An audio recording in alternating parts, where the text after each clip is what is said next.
scuole, il piano Veneto delle scuole Sentinella parte lunedì 13 settembre con i primi 4 istituti. In tutto saranno coinvolti 72 plessi, 943 classi, tamponi salivari per monitorare l'epidemia si faranno a casa. Padova si conferma la peggior provincia in Veneto sul fronte dei contagi e casi positivi, intanto in ospedale è ricoverato un 17enne non vaccinato.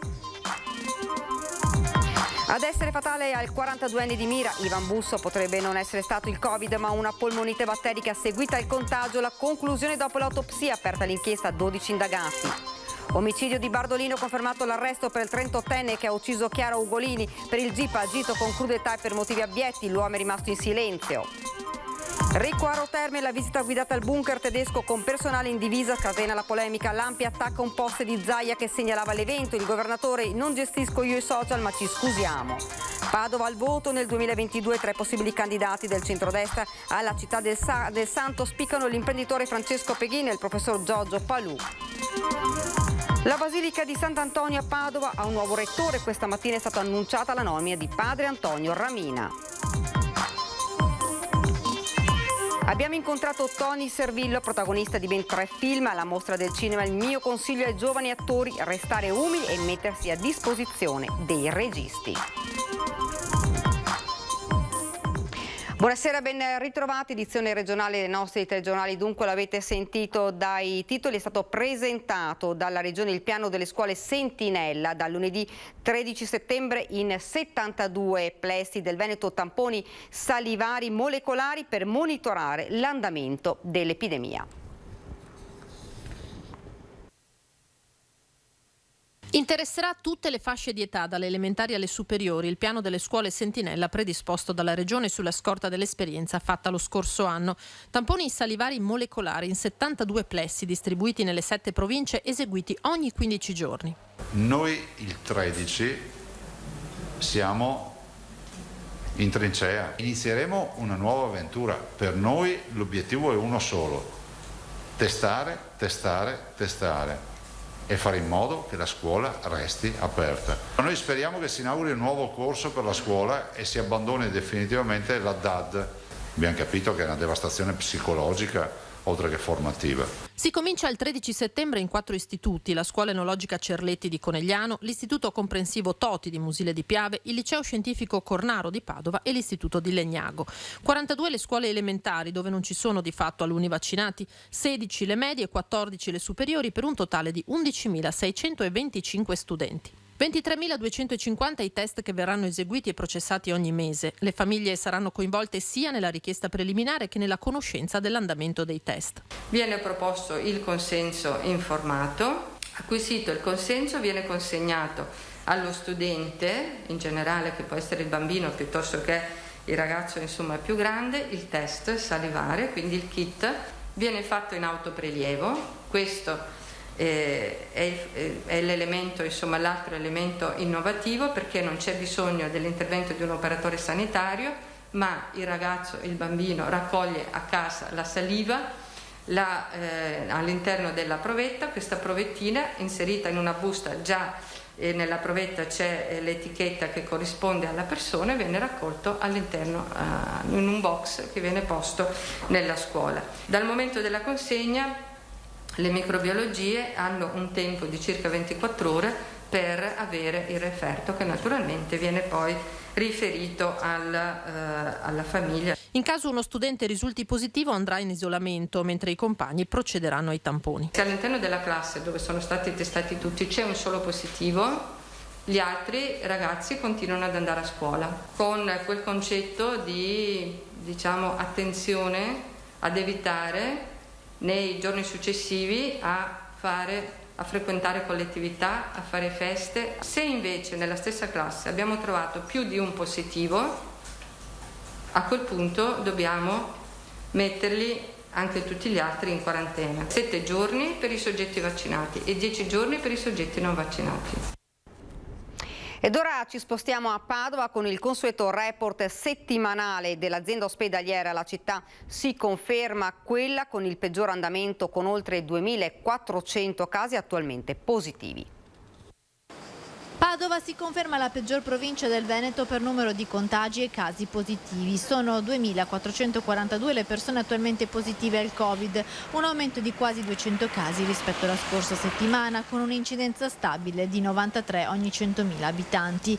L'azienda ospedaliera in 7 giorni ha processato 7.870 tamponi, 223 sono risultati positivi alla variante Delta, la fascia d'età maggiormente colpita quella 30-44 anni con il 25%. E la fascia 0-14 anni, mentre solo il 13% dei casi riguarda gli over 65. Ad oggi in azienda ospedaliera risultano ricoverati per Covid 32 pazienti, 15 si trovano in area medica, il più giovane ha 17 anni, 5 ricoverati nell'area semi-intensiva attivata la scorsa settimana, il più giovane ha 43 anni e sono tutti non vaccinati, così come non sono vaccinati 6 pazienti della terapia intensiva. 3 sono i bimbi positivi al Covid ricoverati in pediatria e 3 le donne positive ricoverate in ginecologia. La vaccinazione in gravidanza è consigliata, ha ribadito il direttore generale dell'azienda ospedaliera Giuseppe Dalben. Che è opportuna la vaccinazione in gravidanza, anzi ci sarà da parte dell'azienda ospedaliera, lo stiamo già facendo, una chiamata proattiva per chi è in gravidanza e vuole appunto fare la vaccinazione in sicurezza presso i nostri ambulatori. Chi deve ancora vaccinarsi ne approfitti subito, anche perché nei prossimi mesi dovrebbero iniziare le somministrazioni delle terze dosi per le categorie fragili. Sul fronte delle sospensioni dei sanitari Novax salgono a 40 quelle nei confronti dei dipendenti dell'azienda ospedaliera. In gran parte sono infermieri, ma si sta valutando anche la posizione di un medico. Ed ora torniamo a parlare della terza dose. AIFA dà il via libera per 3 categorie prioritarie. I primi in lista saranno i soggetti immunodepressi, gli anziani ed i sanitari. Per il governatore Zaia necessari parametri chiari e pensare già alle altre categorie di persone. Penso che sia più logico arrivare a determinare i mesi di durata della risposta anticorpale, che ormai questa diventerà un'unità di misura, della serie il vaccinato dopo 10 mesi, e sembra sia questo più o meno il parametro, ha comunque la necessità di farsi la terza dose, sempre su base volontaria. Allora qual è il tema che pongo? Il tema è che sicuramente sono delle priorità per categorie, immunodepressi è la categoria che più ci sta a cuore, poi c'è tutto il tema degli anziani, ma che comunque ci sia un parametro che sia un indicatore per il resto della popolazione che con un accesso volontario possa decidere o meno di farsi la terza dose. Se domani mattina il CTS ci dicesse che dopo il 10° mese chi vuole può valutare la terza dose, noi riusciremo anche dal punto di vista organizzativo a muoverci molto meglio. Comunque la nostra preoccupazione oggi qual è? I nostri anziani che abbiamo messo in sicurezza per primi e che stanno affrontando un nuovo inverno e anche una vaccinazione, non dimenticatelo, dell'antinfluenzale, per cui anche qui che senso ha andare 2 volte a cercare un anziano per la vaccinazione, cioè terza dose e antinfluenzale, quando potremo ad esempio fare tutto un giro.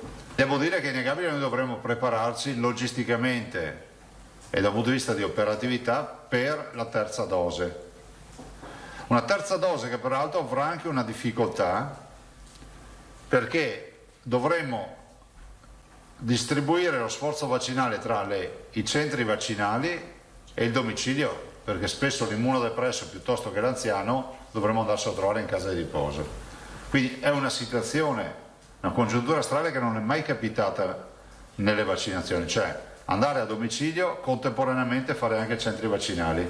Allora l'appello che faccio ai cittadini che non rientrano in queste categorie, ma che sono quei cittadini che ancora oggi non hanno deciso se vaccinarsi o no, ricordo solo che se hanno deciso di vaccinarsi è meglio che lo facciano velocemente, perché probabilmente nelle prossime giornate, nelle prossime settimane, ma sicuramente prima di fine settembre partiremo con la terza dose e quando si partirà noi dobbiamo dare altre priorità alla macchina vaccinale. 12 medici dell'ospedale di Dolo sono stati iscritti nel registro degli indagati dalla Procura di Venezia dopo un esposto di Elisa Borella che chiede chiarezza sulla morte del marito Ivan Busso, il falconiere di Malcontenta, il cui decesso è stato attribuito al Covid. Il pubblico ministero della Procura di Venezia ha iscritto nel registro degli indagati 12 sanitari in servizio all'ospedale di Dolo per la morte di Ivan Busso, il falconiere scomparso a 42 anni il 1 gennaio 2021. Il fascicolo è stato aperto dopo l'esposto presentato il 4 gennaio dalla vedova Elisa Borella, assistita dall'avvocato Marco Frigo dello Studio 3A. Il decesso, sostengono, potrebbe non essere stato provocato dal Covid, ma da una polmonite batterica. Io non ho niente contro i medici che l'hanno curato, anzi li ringrazio assolutamente per quello che hanno fatto, perché so che hanno provato in tutti i modi a salvarlo. Voglio solo capire appunto, se non ci fosse stato questo problema dell'infezione batterica contratta in terapia intensiva, se mio marito sarebbe sopravvissuto. Il 18 giugno il medico di Padova, incaricato dalla Procura, ha trasmesso le prime conclusioni dell'autopsia, comunicando che sul corpo di Ivan Busso era stata accertata la presenza di una polmonite batterica instauratasi in un quadro di polmonite interstiziale da infezione SARS-CoV-2, segnalando la necessità di approfondire e valutare la condotta dei sanitari intervenuti durante la degenza di Busso a Dolo. Il sostituto procuratore ha concesso una proroga di 60 giorni per il termine della perizia per l'integrazione del contraddittorio con le persone sottoposte ad indagine. Quando era stato estubato ci avevano detto che stava migliorando, aveva questa infezione batterica in circolo che ancora faceva avere febbre e un po' mi preoccupava per quanto riguardava i polmoni, però la stavano curando. E poi tutto ad un tratto la situazione è peggiorata e ci hanno comunque continuato a dire che questa infezione batterica stava aggravando la situazione. E quindi appunto vogliamo appunto capire qual è stata la causa della morte. La morte di Ivan Busso aveva colpito profondamente non solo la comunità di Malcontenta, ma l'intero Veneto. In poche settimane il virus aveva provocato, oltre al suo decesso, anche quello dei suoi genitori. Parliamo ora di economia. Segnali incoraggianti arrivano dall'economia padovana che si prepara al bilancio del terzo trimestre 2021. A 2 cifre la ripresa post pandemia. In 6 mesi a Padova assunti più di 20.000 giovani. Sulla ripresa puntavano in tanti, su una simile ripresa no. Tempo di primi bilanci dell'anno per le imprese padovane che fanno segnare un sospirato e atteso segno più con un numero di aziende attive che tocca quota 107.000 e un aumento di 1.000 unità da inizio anno. Ma quello che è interessante è vedere come in questo momento c'è una previsione che si sta ormai avverando di assunzione di circa 20.000 giovani da aprile a settembre, il fatto che l'industria sta crescendo a numeri doppi, praticamente adesso siamo a oltre il 39% di crescita rispetto al periodo pre-pandemia. Lo stesso per l'export, siamo a oltre il 62%, insomma un momento veramente assolutamente inaspettato. Una ripresa consolidata in quasi tutti i settori. Il manifatturiero in questo momento è quello che sta trainando il mondo dei servizi e soprattutto quelli legati alle alte tecnologie, però bisogna anche dire che settori tradizionali come anche lo stesso commercio in questo momento il turismo stanno avendo dei risultati, adesso che cominciano a fare il bilancio delle vacanze, stanno avendo risultati superiori a quello che si aspettavano. C'è fiducia e desiderio di lasciarsi la pandemia alle spalle, insomma, ma i timori restano. Quello che noi auspichiamo è che ovviamente non ci siano degli ulteriori cause che in qualche modo blocchino questo stimolo, questa forza degli imprenditori dei veneti e della nostra provincia che stanno veramente scommettendo su se stessi e sul futuro. Siamo alla cronaca. Si è avvalso della facoltà di non rispondere Emanuele Impellizzeri, il 38enne accusato di aver ucciso Chiara Ugolini a Calmisano di Bardolino nel Veronese, non perché non voglia sottrarsi alle sue responsabilità, spiega il suo avvocato Mattia Guidato, ma perché è ancora sotto shock per quello che è successo. Nei prossimi giorni parlerà con il giudice e alla disponibilità a collaborare, ha aggiunto poi il suo legale. Si è chiuso nel silenzio, non ha più voluto rispondere alle domande degli inquirenti Emanuele Impellizzeri, 38 anni, l'uomo accusato di aver ucciso la 27enne Chiara Ugolini nel suo appartamento a Calmasino di Bardolino. Il magistrato ha convalidato il fermo e ha disposto la misura cautelare in carcere. L'uomo è accusato di aver commesso l'omicidio con le aggravanti di aver agito con crudeltà e per motivi abietti. In base a quanto riportato nell'ordinanza del GIP Angela Fantechi, la misura della custodia in carcere si è resa necessaria per il pericolo di fuga, per la gravità del fatto contestato e tenuto conto della personalità dell'indagato. Al momento l'uomo è nel carcere di Sollicciano in provincia di Firenze, dove è stato fermato dalla polizia mentre tentava di scappare in sella alla sua moto. Il GIP del Tribunale fiorentino si è dichiarato incompetente per territorio e quindi trasmetterà gli atti al Tribunale di Verona. Intanto i carabinieri di Verona stanno indagando per ricostruire quei drammatici istanti. In un primo momento il 38enne aveva rilasciato alcune dichiarazioni spontanee, ammettendo parzialmente le proprie responsabilità. Aveva raccontato di essere saltato sul terrazzino di Chiara. Ho avuto l'impulso di entrare nell'appartamento, aveva detto. Poi ha iniziato ad urlare e io l'ho spinta a terra. Perché volesse entrare ancora è da accertare, anche se la pista dell'aggressione a sfondo sessuale è quella più accreditata. Poi le scioccanti verità. A Chiara è stato fatto ingoiare della candeggina, poi le è stato messo uno straccio in bocca così che non potesse sopravvivere. È stata messa a tacere perché avrebbe potuto denunciare ciò che l'uomo aveva fatto. Impellizzeri, al momento dell'arresto, aveva graffi sul viso. Chiara ha provato fino in fondo a combattere per la propria vita. Rimane il dolore immenso della famiglia e del fidanzato Daniel, con il quale Chiara era andato a vivere. Su un post di Instagram Daniel scrive: Chiara, rimarrai sempre la mia metà. Il GIP di Padova ha accolto questa mattina la richiesta di revoca dell'obbligo di dimora nei confronti di Giorgio Bertan e Giampaolo Pinton, dirigenti di Grafica Veneta. Già ieri nei loro confronti il PM aveva chiesto e ottenuto dal GIP la revoca dell'incidente probatorio. Revoca anche dell'obbligo di dimora, afferma l'avvocato Fabio Pinelli, difensore di Bertan. I dirigenti di Grafica Veneta sono completamente liberi. Ci si avvia verso la conclusione della vicenda con il semplice pagamento di una multa. Ed ora invece ci spostiamo a Terme di Recoaro, la riqualificazione con la visita guidata al bunker tedesco con il personale in divisa scatena la polemica, l'ANPI attacca il post del presidente Zaia. La rinascita delle terme di Recoaro passa attraverso la storia, in questo caso legata alla Seconda Guerra Mondiale, con l'apertura di uno spazio museale in uno dei bunker costruiti dai nazisti alle fonti delle terme. L'intero compendio termale infatti nell'ultimo anno della guerra fu il quartier generale di Kesserling.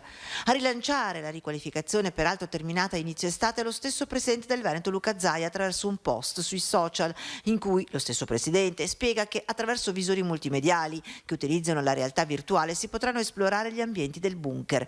Fin qui nulla da eccepire, ma a far sobbalzare sulla sedia l'ANPI, Associazione Nazionale Partigiani d'Italia, è l'altra visita guidata descritta nel post, quella prevista con persone in divisa d'epoca della Wehrmacht. L'associazione esprime il proprio sconcerto per questa scelta che lascia increduli, si legge in una nota, coloro che nel rispetto della storia della nostra Costituzione condannano nazismo e fascismo con tutti i lutti che l'occupazione nazista ha provocato nel nostro paese. L'associazione chiede ai rappresentanti delle istituzioni il massimo rispetto della Costituzione. Polemica alla quale la Regione replica con una nota precisando che tutto ciò che riguarda le attività sui profili social relative alla promozione del territorio sono svolte in autonomia da un'apposita struttura e l'iniziativa del museo era stata segnalata dall'Associazione Terme di Recoaro alla direzione regionale e a sua volta trasmessa alla struttura competente per i social e sulla quale il presidente Zaia non ha un diretto e costante controllo se non in merito a post relative ad attività amministrative e sanitarie. Precisazione che chiariscono le modalità di uscita del post sui profili social e alle quali la Presidenza affianca le scuse a nome della struttura responsabile verso le parti che si siano sentite in qualche modo ferite dal post che, spiega sempre la nota, non aveva intenti di offendere sensibilità e memorie, post che, per evitare ulteriori disagi, verrà cancellato. Mentre si sono definiti i candidati per le imminenti amministrative, la Lega continua i lavori per il candidato alla città di Padova nel 2022, incontri a Roma per Salvini che ha già visto l'imprenditore Francesco Peghin. Francesco Peghin, il nome come candidato sindaco di Padova su cui state puntando in questo momento? Francesco Peghin sicuramente sarebbe un fuoriclasse per la città di Padova, garantirebbe a Padova la capacità davvero di sognare in grande. Resta ancora aperto il tavolo della coalizione, quindi sui nomi, sulla squadra, sui programmi ci si confronta con le altre forze politiche di centrodestra e con le altre forze civiche. Noi vogliamo un'amministrazione capace di dare a Padova una visione di ampio respiro, una visione che abbia a che fare con i prossimi 40-50 anni. Non è però ancora il candidato certo. Sul tavolo del centrodestra che vuole presentarsi unito a Padova nel 2022 ci sono l'imprenditore padovano Luigi Sposato, che già aveva tentato la corsa 4 anni fa, un candidato politico e un outsider, il virologo Giorgio Palù, attuale presidente dell'AIFA. Intanto però il coordinatore regionale leghista conferma l'incontro a Roma tra Matteo Salvini e l'ex presidente di Confindustria Padova Francesco Peghin. È uno dei nomi che appunto ha incontrato Matteo Salvini, sicuramente è importante perché il nostro movimento anche a livello federale dà un occhio a livello territoriale. Nelle grandi città come Padova non possiamo che essere appunto, non possiamo che aprire un dialogo. Cerchiamo di chiudere la partita nei prossimi mesi, vogliamo accelerare per poter dare ai padovani un'offerta politica chiara, precisa, valida, per poter poi spiegarla ai cittadini. Rimaniamo a Padova perché ci sono state campane a festa nella Basilica del Santo per la nomina del nuovo rettore. La Basilica di Sant'Antonio a Padova ha un nuovo rettore. Questa mattina ai Frati del Santo è stata annunciata su comunicazione del delegato pontificio Monsignor Fabio Dalcine la nomina a rettore di padre Antonio Ramina. Il suo nome è stato indicato da Papa Francesco tra una terna di candidati presentati dal ministro generale dopo la votazione avvenuta a fine giugno durante il capitolo provinciale a Campo San Piero dei francescani conventuali della provincia italiana. Nato a Vicenza nel 1970, padre Antonio Ramina è stato ordinato sacerdote il 1 maggio 2004, è laureato in lettere moderne all'Università di Padova e dottore in teologia. Subentra padre Oliviero Svanera, eletto padre guardiano del convento di San Francesco a Treviso e rimarrà in carica fino al capitolo del 2025. Ed ora la mostra del cinema, protagonista di ben 3 film molto diversi tra loro. Alla mostra di quest'anno abbiamo incontrato in una nostra intervista esclusiva Tony Servillo, che dopo i film di Sorrentino e di Costanzo interpreta Edoardo Scarpetta nel film Qui rido io di Mario Martoni, in concorso a Venezia 78. Sembra che il film sia stato accolto molto bene, soprattutto che la nostra emozione ci sia stata restituita da un pubblico che si è emozionato altrettanto, insomma, quindi siamo molto contenti. La sua emozione qual è stata girando da napoletano? Ma intanto quando è arrivata la proposta di Mario e di poter insieme, essendo 2 compagni di strada ormai da 40 anni nel mondo del teatro e del cinema, di poter raccontare attraverso la vita di un attore, da attore, questo mestiere come celebrazione della vita. L'interpretazione di Edoardo Scarpetta è l'ultimo capolavoro in ordine cronologico di Tony Servillo, grande istrione e mattatore della 78esima Mostra Internazionale d'Arte Cinematografica di Venezia, protagonista addirittura in 3 film in questa edizione del festival. Una bella opportunità per un attore perché può mostrare diversi aspetti del proprio mestiere. Nel film di Martone sono super esuberante, anche nel film di Sorrentino il papà è un personaggio molto simpatico, molto divertente.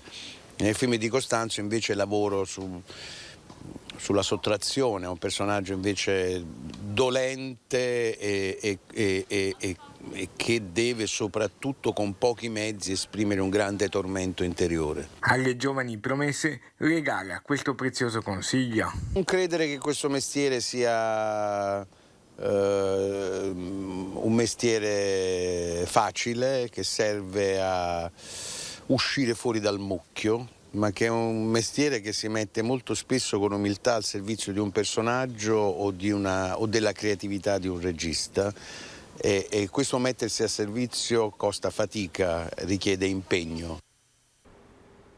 Siamo arrivati al termine, vi lascio alle previsioni del tempo, fra qualche minuto il telegiornale di Venezia. Grazie davvero per averci seguito, arrivederci.